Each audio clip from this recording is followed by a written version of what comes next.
जळगाव जिल्ह्यामध्ये आमचे शिवसेनेचे नेते गुलाबराव पाटील साहेबांनी काय भाषण केलं ते मला माहिती नाही, परंतु प्रत्येकाला इच्छुक राहण्याचा अधिकार आहे, प्रत्येकाला संघटना बांधण्याचा अधिकार आहे, प्रत्येकाला पक्ष वाढवत असताना स्वतःची महत्त्वाकांक्षा प्रकट करण्याचा अधिकार आहे आणि त्याच भावनेतनं गुलाबराव पाटील साहेब जर बोलले असतील त्याच्यामध्ये काय वावगं आहे? काही वावगं नाही.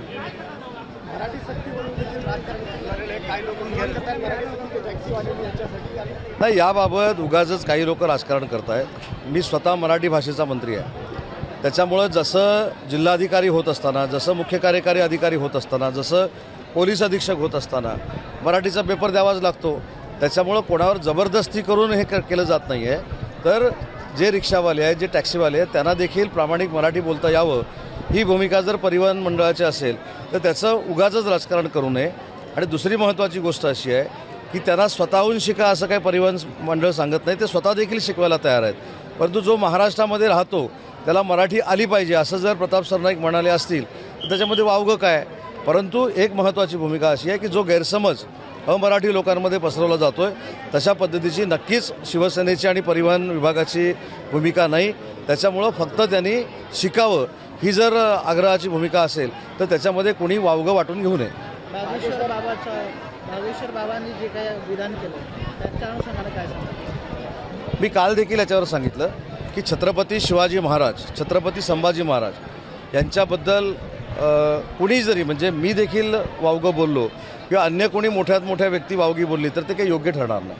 श्रीमंत कोकाटे जे विद्यार्थी अभ्यासक आहेत त्यांनी असा स्टेटमेंट बागेश्वर बाबांचा निषेध करतो आणि रामदासांची शिवाजी महाराजांच्या पायावर बसण्याची पण लायकी नाही. नाही, महत्त्वाचा मुद्दा असा आहे की कोण काय बोललं त्याच्यावर मी स्टेटमेंट देण्यात काही अर्थ नाही.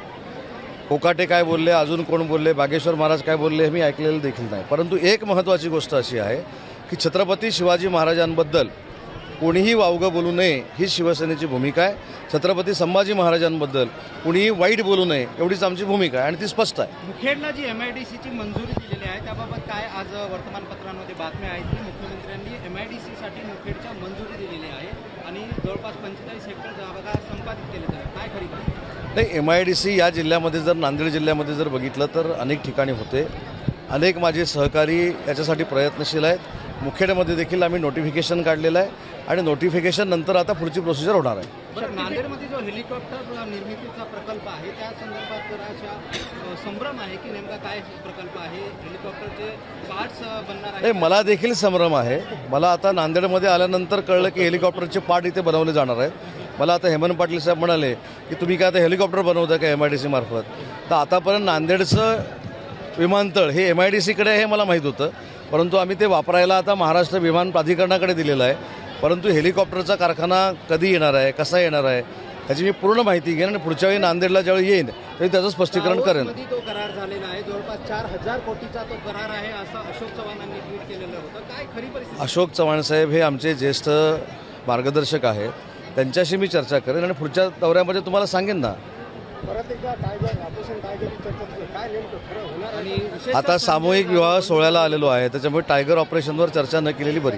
बंडू जाधव यांची चर्चा सुरू आहे, ते नाराज आहेत. बाबूराव कदमांनी घेतलेल्या ऐतिहासिक आणि हदगावमधल्या पहिल्या विवाह सोहळ्याला आलेल्या असताना त्याच्यावर राजकारणावर चर्चा करणं योग्य नाही. बंडू जाधव तुमच्याकडे येणार असेल तर वेलकम करणार? तेच राजकारण आहे. वेलकम करणार का तुम्ही? जरी राजकारणावर बोलायचं नाही असं ठरवलं. शक्तीपीठ महामार्गाच्या अनुषंगानं प्रश्न आहे.